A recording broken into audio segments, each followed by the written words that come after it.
રામ રામ ને હર હર મહાદેવ। તો હાલો જો ચા ને રોટલી બનાવી લઉં ને મારે પીવો છે પાણી, તો પાણીનો વારો છે એટલે માટલાનો ટાઢો પાણી છે તો આપણે જાવો છે સીધો નળકે। ક્યાં? નળકે। તો નળકામાં પાણી આવે છે એટલે ગરમ પાણી આપણે પી લઈએ।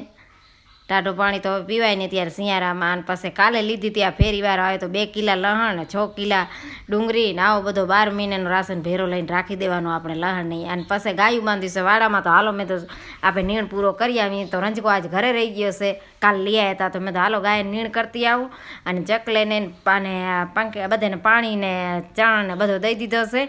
અને આપણે ગાયને દઈ દઈએ અને પછી આપણે વાહિંદા કાઢવા આવશું। તો અહીંયા રંજકો દઈ દઉં ગાયને, કીધું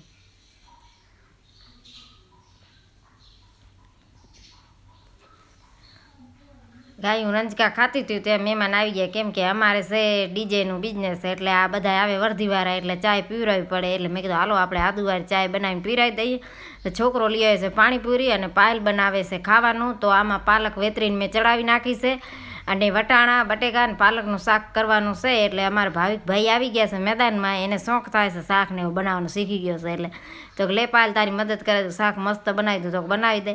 એટલે પાછું શાક બનાવેલો ભોલાભાઈ ને પાયલબેન રોટલી બનાવે છે ને ખાવાનું બની જાય ને એટલે આપણે પીરી દઈએ બધાને। એટલે આપણે ડુંગળી મરચાં કાપીને રાખી દીધા છે, પણ ભોલો કે મારી ઘીગોનો મહરિયો કર, કે હમણાં ઘણા ત્યાં ખાધો નથી, તો હાલો કીધું ઘીગોનો મહરિયો કરી દઉં। અને પછી અમારે મીઠું ભાઈને મેં મરચાં આવીને ટીંગાડીને ખાવાનું દઉં છું। કીધું કેમ ખાય છે જોઉં, કીધું જાણ કેમ ઝાડમાં ચડીને તોડતો એવી રીતના તોડે બિચારો, હેરાન ઘણું થાય પણ મજા આવે છે। એટલે મેં તો ભલે ખાય રહ્યો આમ, કીધું જોઉં કીધું કેવી રીતના ખાય છે કીધું। અને મીઠુંને પણ મજા આવે આવી રીતના ખાય ને, ઝાડ તોડીને એને એમ કાંઈ ખાવું જાણ ઝાડમાંથી લઈ લઈને ખાય છે ને। પછી આવી ગઈ ત્યાં નખવા કરાવવા, જુઓ છોકરી ગણે તો આવી રીતના મારી છોકરી નખ બનાવે છે।